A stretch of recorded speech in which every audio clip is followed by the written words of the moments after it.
In June 1969, an uprising took place at the Stonewall Inn in New York City. As it was raided by the police in the early hours, 3 nights of unrest followed, with LGBT people, long frustrated by police brutality, finally fighting back. Lesbians and trans women of colour were some of the key people involved in the act of resistance. This anniversary is a reminder of the power of standing together in defiance of those who seek to divide us. A quote by Stonewall. This Pride Month, we will be sharing with our Fluff community history, information, and methods of engaging with the Black Lives Matter movement. Without Black, Indigenous, and people of colour, the LGBTQIA+ community would not have the rights we have today, and we need to work together to create a safer world where no one is killed because of the colour of their skin. Hi, I'm Emma, she, her. And I'm Jess, she, her. And this is Fluff, the podcast about friendship, love, unfortunate failure, and fun.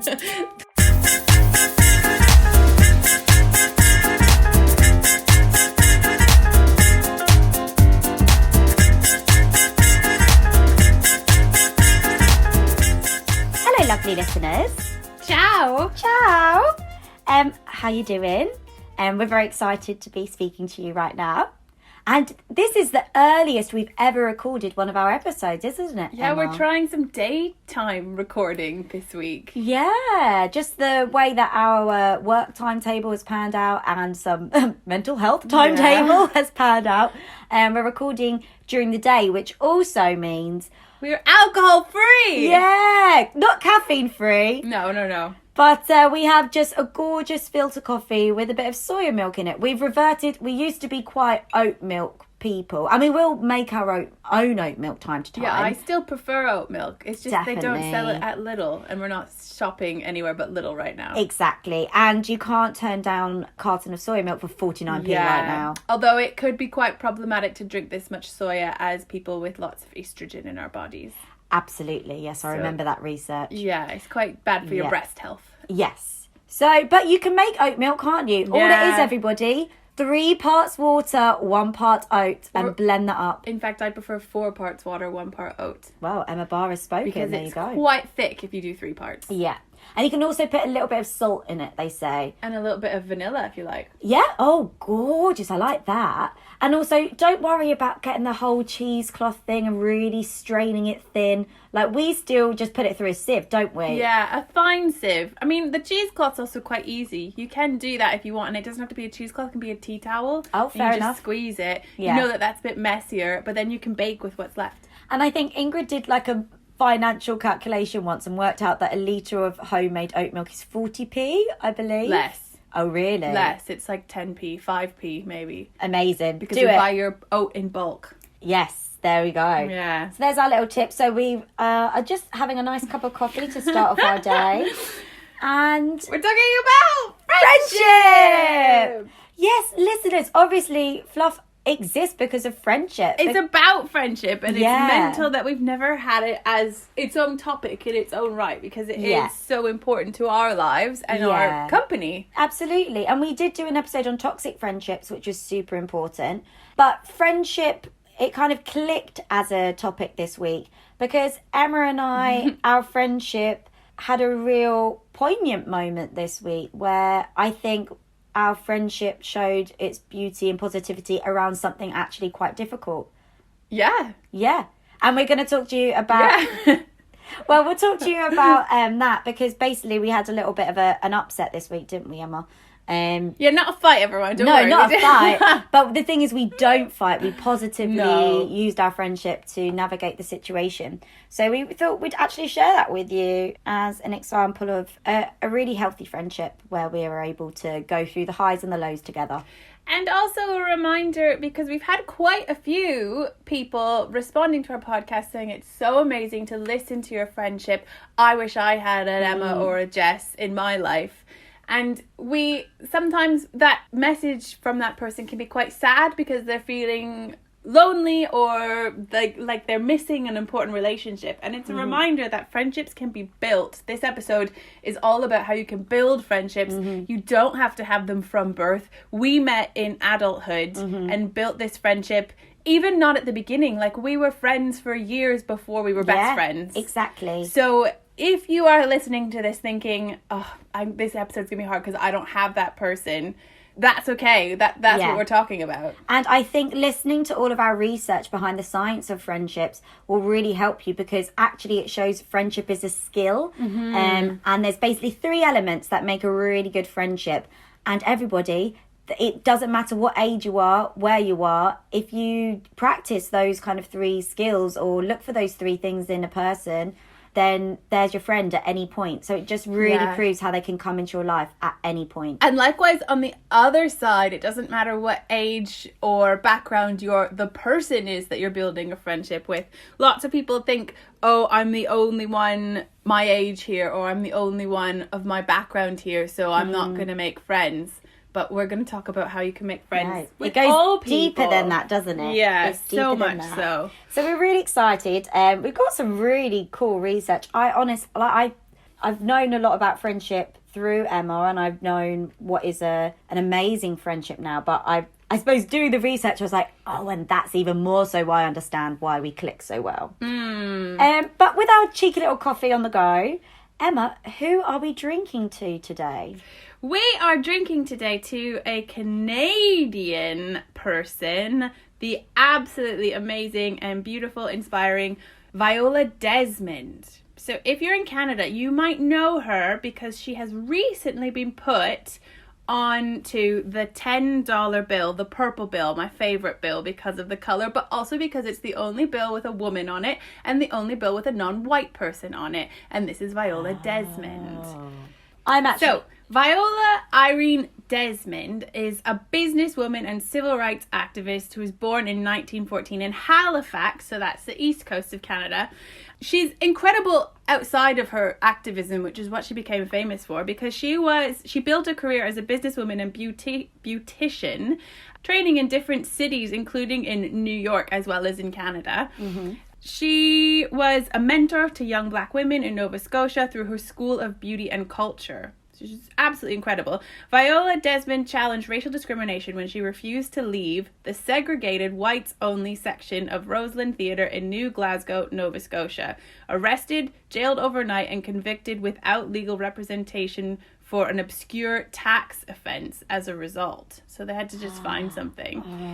Despite efforts of the Nova Scotia Black community to assist her appeal, Viola Desmond was unable to remove the charges against her and went unpardoned in her lifetime. Her refusal to give up her seat was an inspiration to Black people across Canada and particularly in Nova Scotia. And in 2010, the Lieutenant Governor issued her a pardon, but obviously this was after her lifetime, so good thing but too late. But in 2016, the Bank of Canada put her on the $10 bill. She's absolutely beautiful. Look at this stunning woman here. Wow. But incredible because she started her own business. I read in a different article she was the only non-white person to study at that time in that as well, and to start it independent of a man as well is absolutely quite incredible, thinking of, and there's lots of images of her and photographs. But the thing that I think is really important about Viola's story is that in Canada we always study the civil rights movement and segregation as if it's an American concept. Right. It was definitely worse there, but there were segregated places in Canada as well, and segregated public spaces where white people had the priority on the area. So for everyone in the world, it's important to know that Canada's not innocent, but also for Canadians, we need to know our Black history better. Yeah. So cheers to Viola. Do you know what? She actually reminds me of, we watched that show recently about the Black woman who started her hair care story. You don't remember? It was like 8 episodes. Oh. She started a salon. What was that show? I forget what it was called, but it was wasn't it with Octavia Spencer? Oh my gosh, yeah, of course. That was amazing. Yeah, it was an incredible show about a woman, a Black woman who starts her business to run hair care products. And moves to St. Louis maybe and starts up her salon. It's on Netflix. Yeah. What's it called? I can't find. Oh, Self-Made. Self-Made. There we go. Watch Self-Made on Netflix. It's a That's a good fantastic one. story. She's an incredible woman. But yeah, Viola Desmond is great. also. Well, thank you for teaching those who hadn't heard of her before about her. Amazing. And again, just showing, again, right now with activism and your personal journey is that clearly Viola just made her decisions, was like, I'm doing this. Yeah. So, yeah, it's important to think about how much of a stand am I going to take? Yeah. Take a stand. And also important to see as well, like in the UK at the moment, we're going through this process of statues being pulled down, which are statues of white slave owners. And I don't think there is apart from the Queen, a woman or non-white people on any of the money here, is there? No, I mean, I don't know officially, but so that's something that you can demand, and that's something that this country and other countries could think about doing. Obviously, Canada has a long way to go, and that's quite a sort of ceremonious, superficial thing to do, but it also makes an impact. So basically, if there's anything in the system that you don't agree with, write into your MP about it, write to somebody about it, like just say it. Yeah. Tell somebody. Don't just sit and maybe discuss with your friends how bad it is. Exactly. So, back to friendship. So, Emma, I think one of the important starting points is loneliness. And the fact that loneliness is the number one public health crisis. And more doctors are saying they're seeing people who might be showing symptoms and actually they say, or symptoms such as, I don't know, pain in the heart or trouble breathing, anxiety. And they say it's not actually, say, heart disease, you're very lonely. I'm always surprised by how much your physical body responds to emotional states. Absolutely. Like, I had cystitis for a year and then it was stress. Yeah, absolutely. Oh gosh, I remember when you had that. No, but I mean, like, obviously it has a huge impact and you're thinking, oh, I'm trying to treat this physical thing, so I can understand. I mean, I went to the doctor loads of times and they never said, oh, how stressed are you? Yeah, exactly. Yeah. So that's important to realise. And actually loneliness is equivalent to smoking 15 cigarettes a day. It's on par with alcoholism. Wow. And it's more harmful than not exercising. So you actually need to prioritise friendship, as it's more important actually to look at that first rather than say diet or exercise in improving your health. And it can lead to premature death. So they've done lots of studies and this is it, because we're living in a very divided modern Western world. Yeah. And they call it an epidemic of loneliness.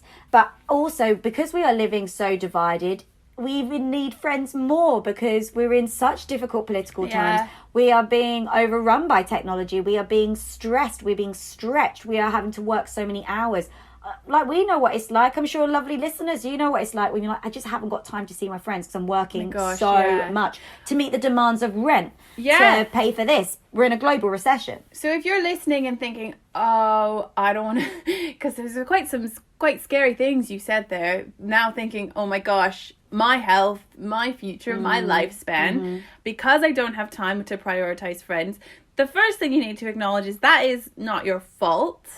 As you were just saying, we live in a culture that is designed to make us prioritize our work. It is designed to prioritize finance over happiness. So in grind culture, there is genuinely not enough time to see friends, to be with friends. Exactly. We were watching Queer Eye this week, and there was this one of the episodes with a young activist. She's only 18.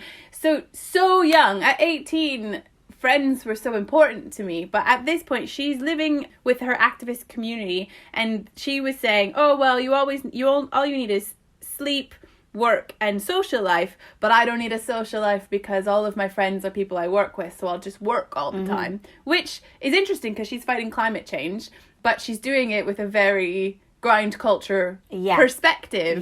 And we've acknowledged this during lockdown, where we are working a lot because we have this need to feel productive. Absolutely. And what that means is that we've barely had time to be friends outside of working together. And as much as recording Fluff is great, as much as doing our other work together is fun because it is with my friend, it's not friend time. Yeah, exactly. So you do have to make sure you give yourself that time just to put your work away, put your phones down, put your social media away, and just be with your friends, laughing and connecting as you do on everything. But like Emma, you were saying there about we're not able to prioritise our friendships. It's then important, though, that you're prioritising positive friendships. Yeah. So then maybe you find this time, you're going to hang out with some friends, but is it the positive friendship that really gives back to you? So I've got some research here which will help you maybe identify your relationships a little bit. And this is not to say that if you say engage in this exercise and you say, oh my gosh, me and my best friend or me and my really good friends aren't here right now, that's okay. Like, it's perfectly able to say, move yourself up the scale. So first of all, this is by somebody called Shasta Nelson. And they just started off by talking about a scale of 1 to 10. How fulfilled are you in your friendship? With 10 being completely fulfilled, 1 being not fulfilled. So if you want to think about each individual friendship and just think about how fulfilled am I from this? And if it is low, that's okay, because it might have got lower. Then how do you want to improve it? And do you want to improve it? And this has been so helpful. So Shasta has come up with what's called the friendimacy triangle. So that's like a hybrid of friendship and intimacy. And there are 3 skills or 3 things, components of the friendimacy triangle. The first is positivity. So you experience with this friend positivity. You laugh together and you feel happy. Your heart is like bubbling and excited. And Shasta says that for every negative deposit into your friendship, such as a sad day, a cry day, emotionally relieving yourself on your friend and discussing that, you need 5 positive deposits. So they're not just that friend you go to have your sad chats. Yeah. That you actually have 5 other happy, silly, laughing conversations. So that's the kind of ratio there. So thinking about, I have positivity in this friendship. I don't just leave it feeling a bit down or a bit blue. Next is consistency. And that is because consistency in, say, your communication or the quality of your communication, consistency in the positivity, and that leads to trust. Yeah. So you know that you can rely on that friend. So we're not talking about the friend that you see all the time. It has to be a valuable connection and meeting. But with that, you just know you can trust them. Like that person that you can call upon if ever you really need to. And then the third component of your friendimacy triangle is vulnerability. Bless you. Excuse me. So vulnerability is, yes, that you can open up to your friend. You can share stories. You can share your difficult thoughts. You can go to your friend for support. But also vulnerability means opening up about your positive stories. It means that you can brag to your friend a little bit. You can be like, guess what so-and-so said to me? Guess what my boss said to me? Or like you can say to your friend, I'm really proud of myself. I did this. So it's that basically just being open and honest with your friend. Yeah. Not having up certain barriers. If you have experienced trauma in different areas, you might have barriers up somewhere. But with your friends, I don't know, we've taken down so many barriers. It's amazing. Oh, yeah. We do talk about everything. Yeah. And so this triangle, they say that if look at these 3 components, do you have these? But you can improve in them, because this is where I use the word skill, like to be a bit vulnerable, to be open up. That is a skill. But if you would like to practice that and help improve that friendship, then you can. So that friendimacy triangle I found really interesting, and it did make me just go, oh, and that is why I get that our friendship works really well. Yeah. And our 3 here with Ingrid living here, I feel that we have these components as well, and that's why we say we can only live with each other. But I can also identify lots of friendships in my life where I haven't had all those bits. So and that's quite interesting to think about. Oh, that was work that could have been done. Yeah, exactly. And you might just pick it up and say, oh, you know what, we have the positivity and we have the consistency. Yeah. Oh, but we actually just don't have as much of the vulnerability. Yeah. Or maybe you have loads of vulnerability. And it's too much. Yeah, but then so you need to but that's fine. Yeah. You can put in some more positivity. You might say, you know what, I've realised we're only chatting about the shit stuff. Should we just go out, have a drink, have a laugh, or go for a walk? What is it? Definitely. And I suppose, Emma, going into an incident, or not an incident, just an experience we had this week. You're making it sound massive. And it is not massive. I think, I don't know how significant it feels for you now, Emma, but it truly was just a sign of best friendship for me. Like, it was amazing. So basically, listeners, I have maybe been feeling very low more than I realised. Yeah. And I didn't realise. Emma and Ingrid basically said to me, Jess, can we have a chat? You sat me down and said, can we have a chat? And I was like, oh my God, what's happened? Like our kid. Yeah, I know. They're amazing parents. And they just said to me, like, Jess, we've noticed that your mood is either really high or really low. And you're not very balanced right now. And you seem a bit lost. And it was actually quite funny because Ingrid started it and then said, do you agree? And I was like, I had no idea. And she was like, oh, I hadn't planned for this conversation. I hadn't planned for this answer. Because I was like, I honestly had no idea. I thought I was actually doing okay. Which is amazing. It's incredible. Yeah. But you didn't know. I didn't know. And I didn't realise. And then the girls spoke about how that was kind of impacting on their energy and their ability to work in our lockdown one-bedroom flat, yeah. But I didn't feel attacked. I didn't feel judged. All I felt was that you were two friends really caring about me and just like, are you okay? And let's work on what you're feeling and let's get your sparkle back. Basically, I just needed a bit of a kick up the bum to be motivated for myself. I just lost a bit of confidence in myself and I wasn't maybe feeling very strong and I didn't realise that I was sitting staring into space.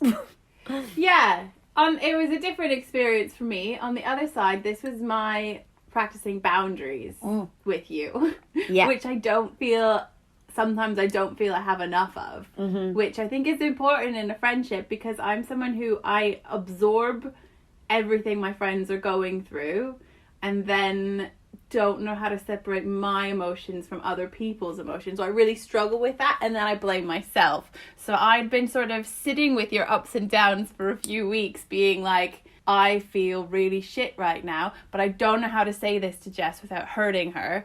So it was sort of, but also was like, but I need to say something for her sake, obviously, because it's all coming from care for you, but also for my sake.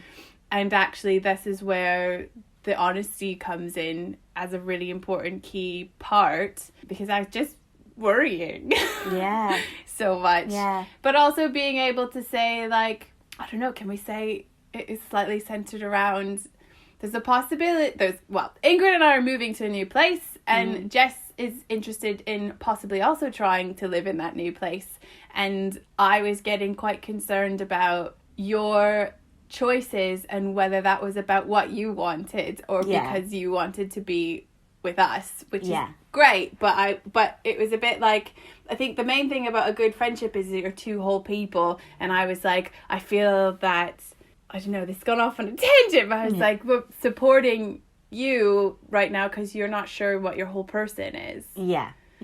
So, you're an amazing person to be able to take that conversation, though. I don't know many other friendships where this would have gone down well. I think because, as you say, I'm just really happy that because you have been impacted by my low moods around you. And because, like, around us means, like, we're literally always in the same room, everyone. Yeah.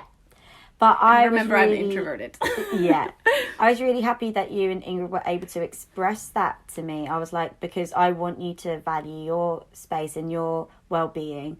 And that's the thing I want in my friendship. I don't want you to be holding something in and being like, Jess is just being really clearly up and down around me. Like either jazz hands or no jazz hands whatsoever. And I don't want my friends to feel that or experience that. So I think it was it just felt really, whilst a difficult conversation in a way, but it was actually felt a really healthy conversation. And I think that's what I think my learning of this week was. It's actually not helpful to just bottle up your thoughts on someone else's actions. Because I was so worried about how you were going to respond that I didn't say anything. But because of our friendship and because it was like an active working on scenario. It's a stronger friendship now. Absolutely. And again, it's just that Emma and I have gone through another layered experience where we were like, oh, this is what we can do with each other. And also it was so helpful because I think I had been feeling really lost. I didn't have a clue what I wanted to do because I'd lost my work and everything's changing and I'm not getting an income and and jobs aren't coming out right now. And so I was feeling really lost, but I hadn't yet articulated that about myself. And because I am somebody who is, like Erin Ingrid said, you seem a bit lost. And I was like, okay, yes, I am. And I don't want to be. Yes. So now all I needed was just a bit of a boost. And now my energy's back. And I'm like, okay, what am I doing? I'm like, okay, I want to make this change. I want to make this dream happen. So I've always been somebody who works hard for my dreams and I will make them happen. But I just I've had a bit of a bad year, and I think my confidence had just slowly been dropping and I didn't realise. Yeah, and then like top your year off with a pandemic and it's a recipe for... You definitely need your friends right now. Yeah. But I mean you as in listeners as well. Like, this is a time where I don't know anyone who's going to come out of this completely unscathed. So you need friendships and you need honest conversations. And that goes back to modelling your relationship. So this is some other research that I did. And this is a science writer called Linda Denworth who said that a friendship should be the template for all your relationships. And again, thinking about, they sat me down as like a friend, and it wasn't, maybe with a partner, it might be a fight. You might just be like, can you please just stop either dancing all around the room and interrupting my working time? Or you might just be like, oh, why are you being so moody? Whereas you sat me down with respect for me, respect for yourself. Yeah. And we spoke it through. And I think that is something that we could take forward, like especially with our family. We might be super moody and really pissed off if you're living in lockdown with them, whereas why not approach the situation with care? And that was really lovely. Yeah. And there's this really cool study that Linda Denworth spoke about in actually a TED Talk, so do have a look at Linda Denworth on TED Talk if you want to know more. And Linda was speaking about social bonding and how it's crucial for survival. And this came from, there was a study in Africa of baboons by primatologists. And there's a baboon called Sylvia. And Sylvia was nasty. She was super nasty, baboon Sylvia, to all of the other baboons except her own daughter. And she was grooming her daughter, looking after her daughter with such love and care. A little bit of a sad story. Poor little daughter was killed by a lion. Oh. And then Sylvia suddenly, after a period of feeling or seeming really lonely and down, then started to approach all the other baboons and was being nice. And basically they said the way that baboons kind of check in on each other, there's like a call or there's certain body language. Sylvia was then doing that with the baboons. And so it's showing how we need kind of cooperative and stable, positive bonds. And we seek that out. And we need that for survival, going back to the whole loneliness, and we don't want to feel down. So, yeah, I think it just showed me how important it is and how those friendships are so crucial and should be number one. So, Emma. Yeah. So we saw this interview, you may have seen it this week, with Meghan Markle's friend. Yes. And her friend, I can't remember who it was being interviewed. And the interviewer said, oh, you're friends with Meghan Markle, Prince Harry's girlfriend. And her friend said, I'm friends with Meghan, actress, Suits. Yeah. And it was such a great moment because it was just like, excuse me, my friend is amazing. My friend's not just somebody's property or girlfriend or wife. She's got this whole thing for her. And I suppose, Emma, have you got any friends where you're like, oh, wow, like they're just so cool and I'm so proud of them. I'm proud of what they've achieved. And this could be a friend of any age, anything. Yeah. I'd be like, I don't think I have a friend where I don't feel that way. If I don't feel that way, they're not a friend. Yeah. Like that's like quite vital. I feel like I've been quite fortunate in my life. I know we spoke in our loneliness episode about like loneliness has been something that's kind of always been up and down for me, but I've always had quite strong, intense friendships when I do have them, like with an individual, quality not quantity. And what I think is really amazing about so many of my strong friendships is it's not about, because I come from a place that's massive as like geographically, and I've lived abroad. My friendships that I know are good are ones where it's not about spending time, but it's about knowing and trusting. I guess this is consistency, that when I am with them is wicked and we don't hold any of that against each other. So like one of my best friends lives a 9-hour time change away, and we speak when we can, and some months we're really good at speaking weekly, and sometimes it goes half a year before we have a proper conversation, but it's never uncomfortable because of that. It's and that's someone who I would shout out to Becca. I champion you in every sort of part of your life. I'm so proud of her accomplishments and what she's gone through. And we discovered that we've actually only ever been in the same space and city. Like, if you were to add up all the times we've been together, it would be like 7 months. Yeah. Right, in terms of time in the same place. Even though I've known her for 10 years. So, you know, we get by on every 2 years a week together, and that's cool. And I think that's another ingredient is not having pressure. Yes.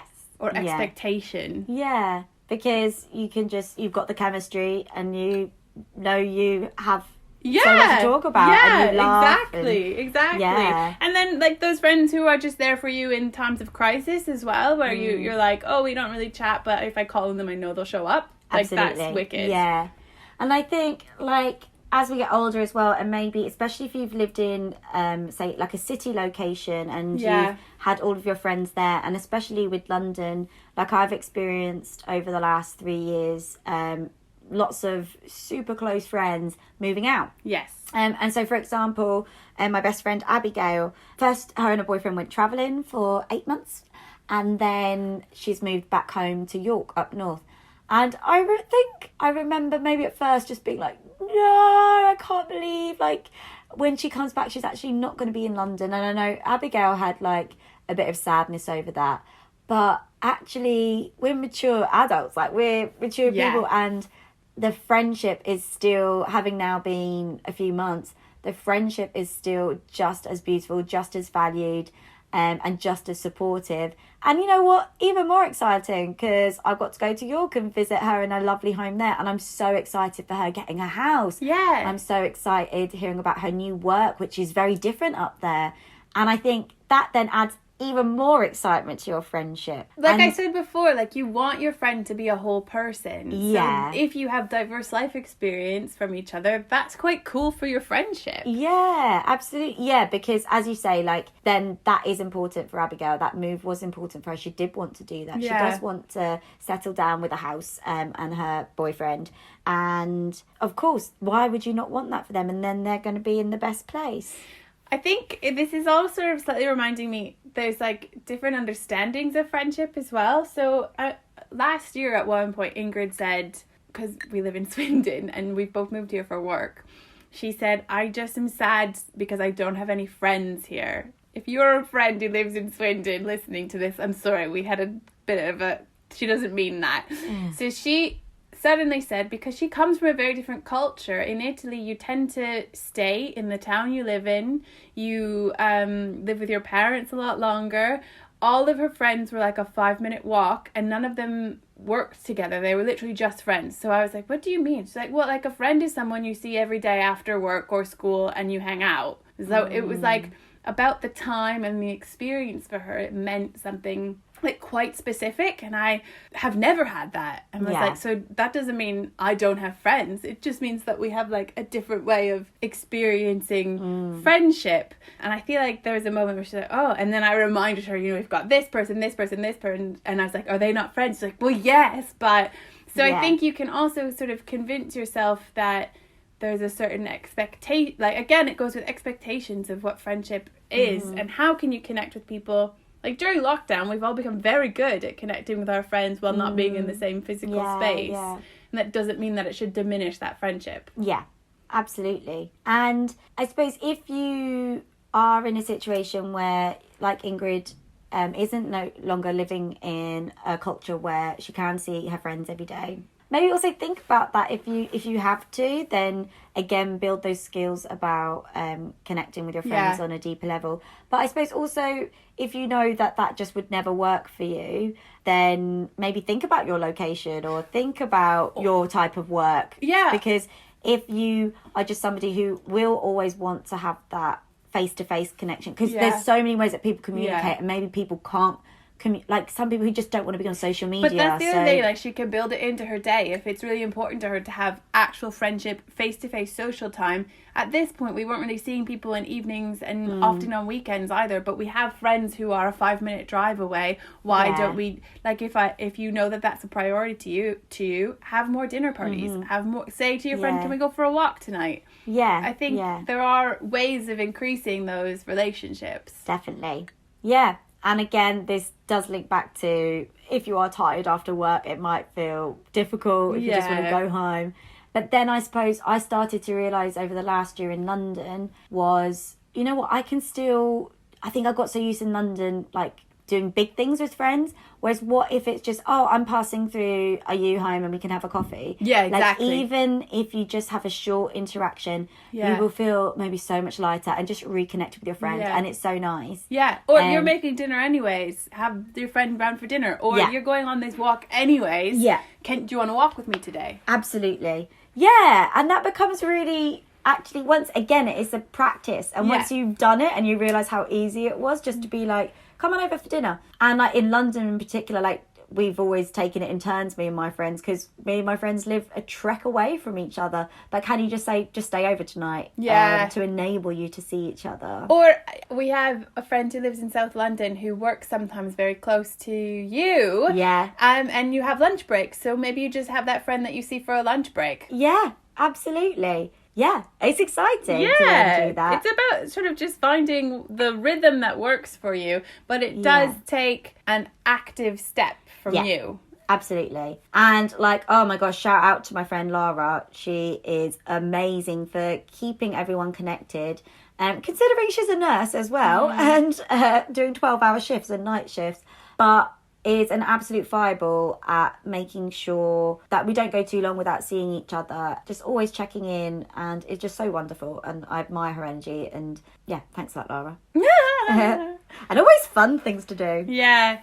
So listeners, maybe you'd like to tell us about some of your friendships or what makes your quality friendships, and if you have any advice to share with our listeners, we'll put it on our Fluff Overheard on our Instagram page. So our Instagram is @fluffcreatives, as is our Twitter, and our email is fluffinquiries@gmail.com.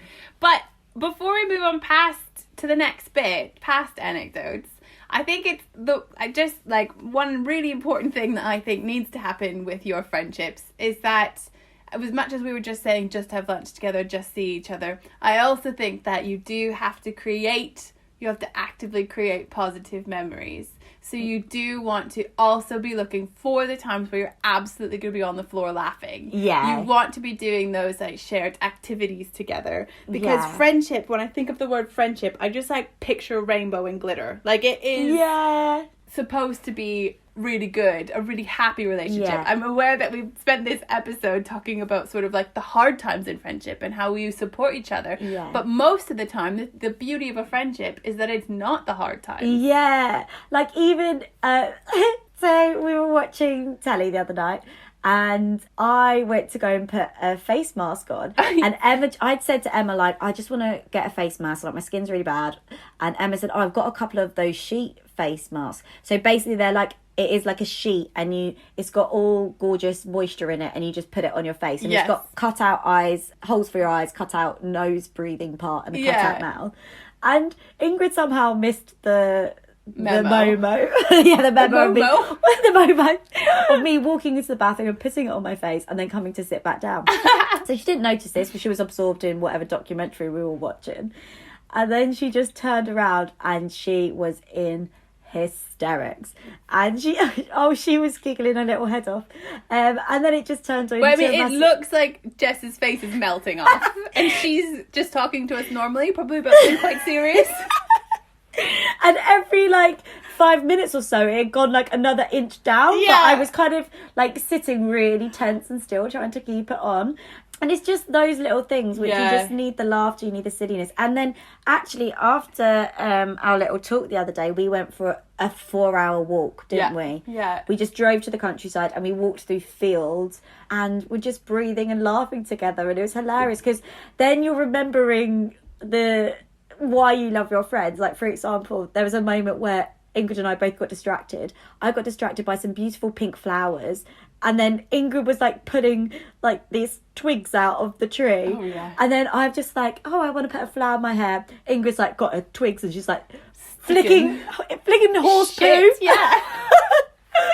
And you're just like, how different can we be right now? But it's so funny because then I'm like, Ingrid, that's hilarious. Yeah, I mean, I'm just thinking about this past year. I spent like 3 months living with you on Thursday nights, and those Thursday nights were like the highlight of the week. And we didn't do anything together. We just laughed. Like the very first night I got there, Jess had bought me pajamas to match her pajamas, so we had a matching set. Remember, at first I thought you bought them for me and Ingrid, and I put them both in my bag. And then they were really super femme and florally. And in my head I was thinking, she really doesn't know Ingrid's style. I know. And then I was just like, of course I know Ingrid's style. I know Ingrid wouldn't wear this. But I was just kind of like, Emma, they were actually for us. They were like, when you stay around here, we have matching pajamas. And then we put them on and had a photo shoot and laughed at all the pictures. Yeah, and then sent them to my mum. Yeah.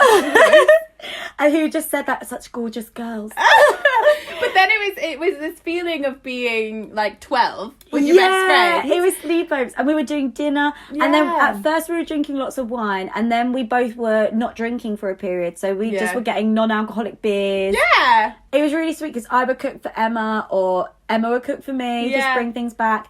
And we would just fall asleep laughing. Exactly. There would be a point where we'd just have to be like, okay, stop sleep talking now.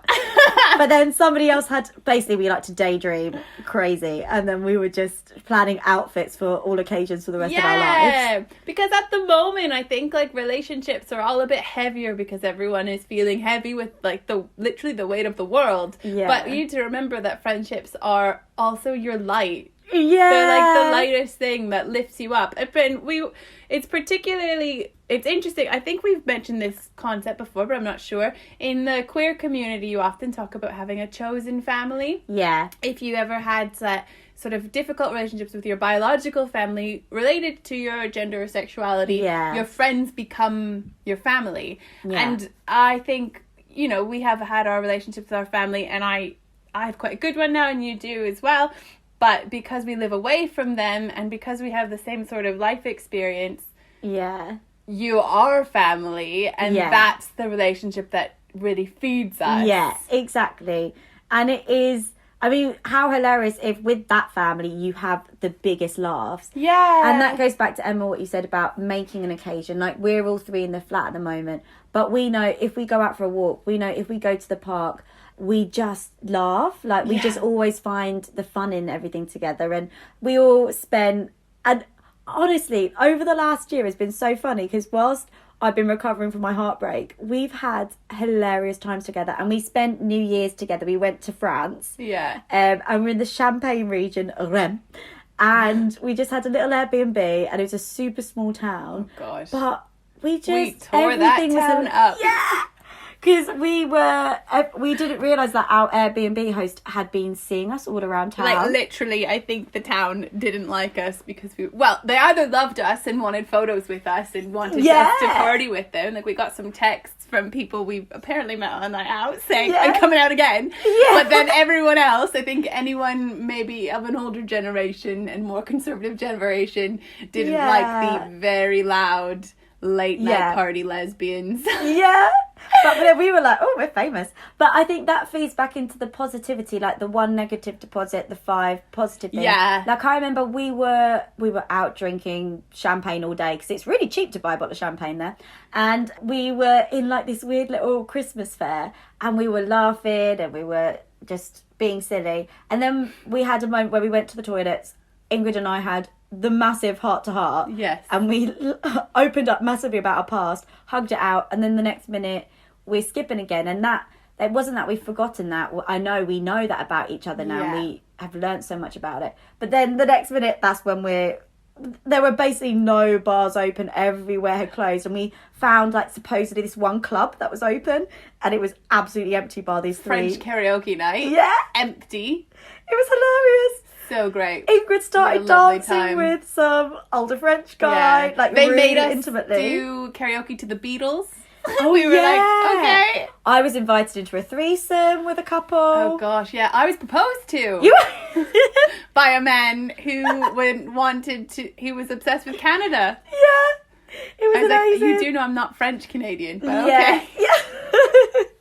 So, yeah, it was hilarious. So I think, those random adventures make amazing memories. Exactly.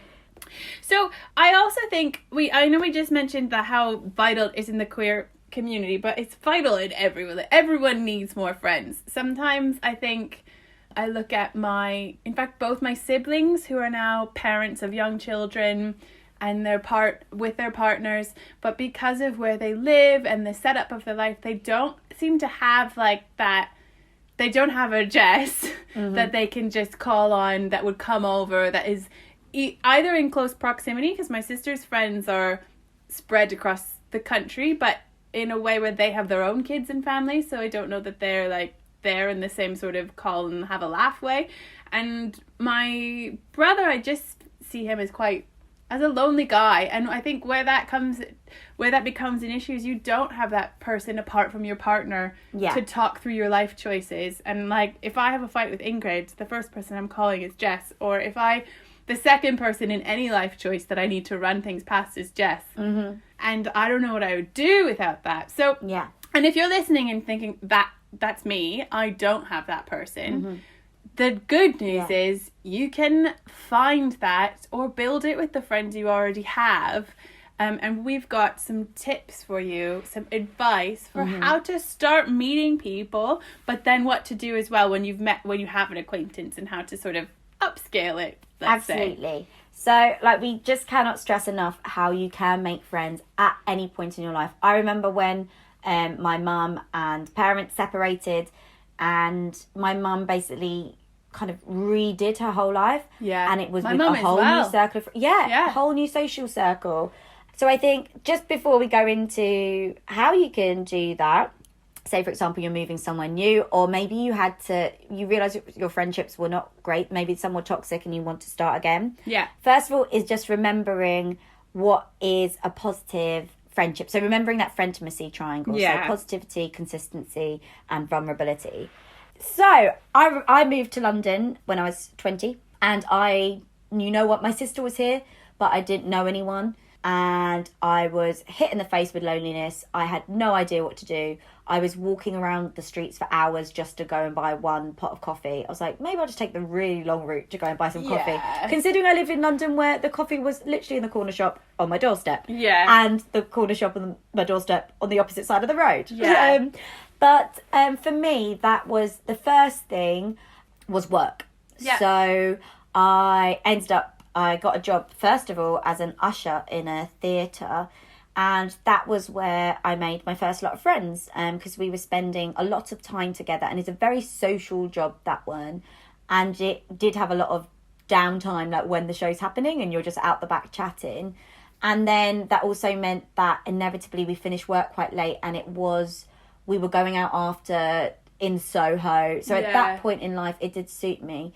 But then also that became the lifestyle where I was getting really tired and I wasn't being very productive during my day. So I was like, okay, these friendships have been great nighttime friendships, but I actually need to keep myself sleeping and I suppose building some more solid, not party friends. You need your party friends. Yeah. So I had my party friends, but then I needed to get my daytime friends or or get your flexible friends who can do both. Friends, absolutely. And that is where the meetups is amazing. See. So if you Google just meetup, it's like an app. Yeah, it's an app, isn't it? And you can type in, literally, like me and my housemates, because they were all new to London, were typing in, for example, my housemate was Swedish and just did Swedish meetups, she wanted to speak with some fellow Swedes. And I think I tailored mine maybe to something creative. I can't remember specifically. There are so many LGBT ones. Yeah. So now there's loads. That was 10 years ago. Yeah. I've moved loads in my life. Like, moved to Toronto, had to make new friends when I was 17, moved back home and all my friends were gone. And so then that time worked for me as well. I ended up working for a tea company. And that was like such a weird year because everyone who was working there was finishing or had just finished a degree. Yeah. And all of us were slightly, I don't have many friends around, but it was like this really cool, diverse in practice, not in anything else, but sort of diverse sort of experience group of young women who didn't know what they were doing with their lives. And that crew was so amazing because we all just said, do you know what? I want more friends. Do you want to be my friend? Yeah. And it was like 8 of us that hung out. Yeah. And then moved to London and then moved to Swindon. So Swindon is when I used Meetup. Yes. First time. Yeah. I mean, I used it in London not to make friends, but to have experience. So you can use it in 2 ways. You sort of, I want a walking group. Yeah. Or I want to learn pottery. Yeah. Or to meet people. So there was a group in Swindon, which was 20 to 30-year-old young professionals, which I attended a few things of. I didn't keep any of those friends, but it was the practice of going out to a new crew of people, meeting people, practicing my social skills, and just sort of, I don't know, encountering different ways of living. Yeah. I think it's really useful. It's confidence building for sure, because even if you're an extroverted person, that can still be quite intimidating. But what's good about Meetup, and also just now, there's loads of like groups on Facebook, like they always might give you like a designated person. So they say like, look, this person will welcome you. Yeah. So if you're like, I just can't walk in for the first time to that space. Yeah. Which can be, I mean, I found it intimidating. So, But normally they might set up, this person's going to meet you and introduce you to everyone. And because everyone has been in your position, I found people are quite nice and are like, hi, and will welcome you in. Yeah, especially when those groups are about building social networks. People who are there have already made that choice. Yeah. And your next one is Facebook groups. Yeah, Facebook groups. And also, like, through that, I found WhatsApp groups. But, for example, this was amazing. I was around a friend's party, not, like, maybe 3 years ago, just at her house. And she had a little party. And this girl just came up to me and she was like, she knew, basically, my friend had said, you two will get in common. And I was with my partner at the time. And she said, by the way, we have this kind of queer artist meetup group, and we just meet on a Wednesday at the pub, and then we have another group which is for people who maybe don't want to be in a place of alcohol. And she was like, can you join it? Like, I think, like, let's just come and meet up. And then it showed me the Instagram page actually. Oh, cool. And a Facebook group, and it was just really nice. And actually I didn't end up going to anything, although I've messaged her a couple of times since when I have been lonely and been like, I think I'm going to come. But I have referred other people to this group, and I know they've gone and it's been helpful for them. But even the act then of being invited, which I suppose again shows if you know somebody new has moved to an area, or if you know somebody's include them in it, because that feels like magic when somebody says like, do you want to come along? There's a Facebook group again in Swindon that Ingrid actually added me to when we first met, because I met Ingrid quite quickly after moving here and I hadn't established a big friend unit yet, which was the Swindon family group. It was for all international people living in Swindon, and Ingrid used to hang out with them all the time, go bowling, go and do activities, because she moved here without English. And just with work, and we're still both part of the group, and we still get messages. They still organise events. And it's quite cool. And now it's funny, we'll be about town in Swindon and Ingrid will run into someone that she knew from the group who's like completely different walk of life, different culture, different language, and say, hey, cool, nice to see you here. It's like how you build community. It's a good way to use social networking in a live, active way. Yeah, absolutely. And then we spoke a little bit about this. Bless you. Excuse me. Bless you. We were in the car a couple of days ago, and we drove past a sports centre or a tennis court. And then Inga was telling me about how she'd taken up tennis just before COVID. And again, we were talking about sports activities, actually, weren't we? And like how we have a friend, Ellie, who just always is in the community's sports groups. She's always playing a different sport. She's like 2 teams a week of different sports. And it's not that she's like, oh, I'm a sporty person, I'm really good at sports. I'm sure she is, but that's not her motivation. She's like, oh, it's about the group and the pub and the experience. So I think remembering that there probably are lots of activity groups or sports groups. There's probably like your sewing group, there's probably your cooking group. So just have a Google and see what's around. But I think it always amazes me when I hear my friends, because I forget that as an adult you can still do group sports. It's not just for PE in school. And they're like, oh no, I got hockey that night, or oh no, I got netball that night. But there's other things. If your sporting's not for you, which I don't think it would be for me, a friend of ours moved here from Italy and joined a stitching club. Like, a stitching bitch. It was almost all old women, but she had the best time making friends with these old women in her community and learning some stitching at the same time. Absolutely. Intergenerational relationships. Exactly. Absolutely. Volunteering. This is a great way to meet people and support your local community and learn about your local community. For example, you might, if you volunteer at a food bank, for example, and then you're getting to know about maybe the deprivation in the area or challenges that the area is facing. But then you're meeting great people. I volunteered once in London with a refugee kitchen. Oh, cool. And like, it's kind of like, even though when I was there, I didn't end up doing it for long because work got busy. But I remember when we were waiting, like serving the food, and then when we were waiting, that's when you're just chatting with the person who's doing, like, if I'm scooping the soup, the person who's slicing the bread is next to me. And we're just having a chat whilst we're working. And then through that, you might then end up meeting people that you want to carry on chatting with and socialising with. So volunteering is a great way, I think, to really get yourself involved in your new community and probably meet like-minded people. If you're both volunteering, then you're probably quite caring, person-focused people. And then if you're moving to a new area, why not do a Facebook post? An Instagram shout out and say, hey, I'm moving to da-da-da. Does anyone know anyone there that they can connect me with? Like, my first social group in London was all friends of people from Canada who had friends who lived in London, because there were sort of 5 people, and I didn't necessarily keep those friendships long term, but it was people who I went for some drinks with. They showed me around. There was one girl, right, the month before I moved, I was still working in the tea shop, and this girl and her boyfriend came in and were talking about how they wanted to stock up on the tea from this specific company because they were going back to London.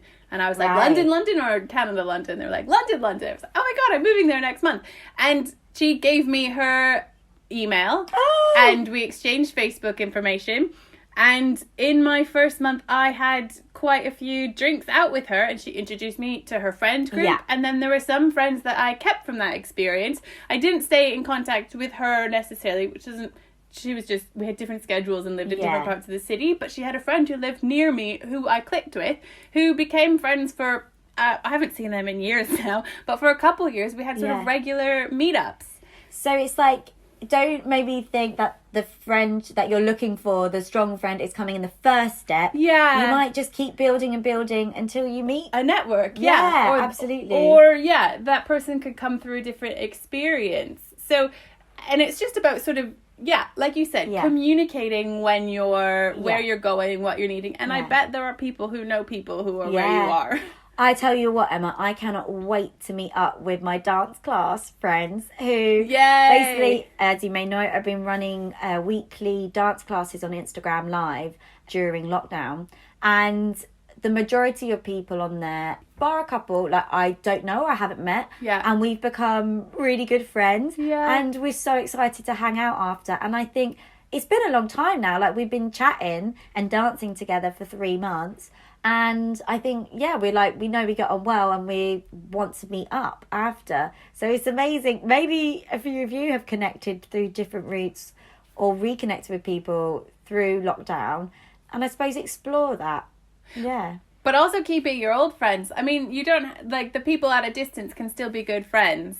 I suppose the last thing that I used when I moved, and I actually did make a friend from this, did you know that Bumble, the dating app, has a friends setting? No, I didn't. Bumble for friends. So it's literally a 1-to-1 setup, so it's not like a huge intimidating thing. You can chat loads first, and it's only for friendship, and you can go on a friend date. Love that. It's quite cool. Did you do any of that? I did, how was it? Can you tell us about one? Yeah, it was good. I went and I met someone in just outside of Swindon, so they lived outside. I took a bus to out into the outskirts, so we went on a walk, and they were a lovely person, and we had a really good day. We've stayed in contact through social media. We haven't seen each other much since, because basically what happened, everyone, is I met Ingrid, and then I became obsessed with my wife.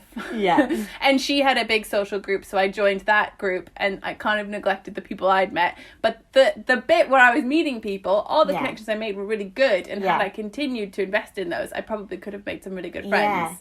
But we went to a place called Avebury, which is a stone circle, and went on a walk. Oh, and were you nervous when you were on the bus going over?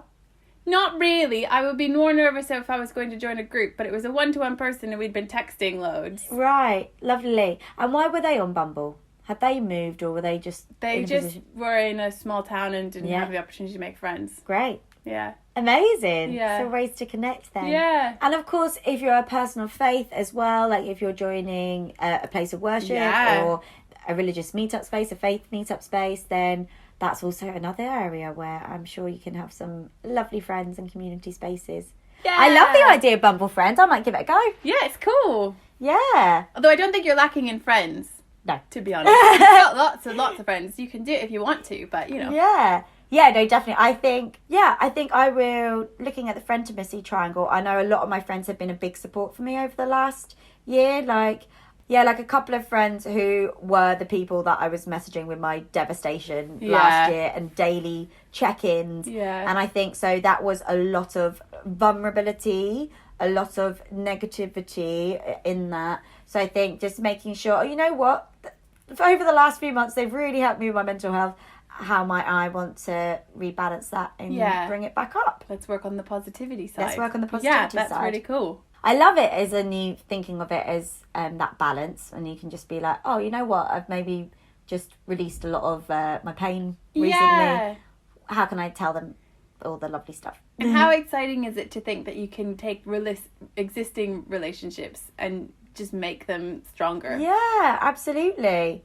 Well, we work on our romantic relationships, and friendships can take a little work as well, because you care about that person, you love that person. It doesn't need to be the end if you had a little tiff or if something went a bit off. Exactly. Great. So thanks for listening today, listeners. We would definitely, as Jess said earlier, love to hear your friendship stories and your friendship advice.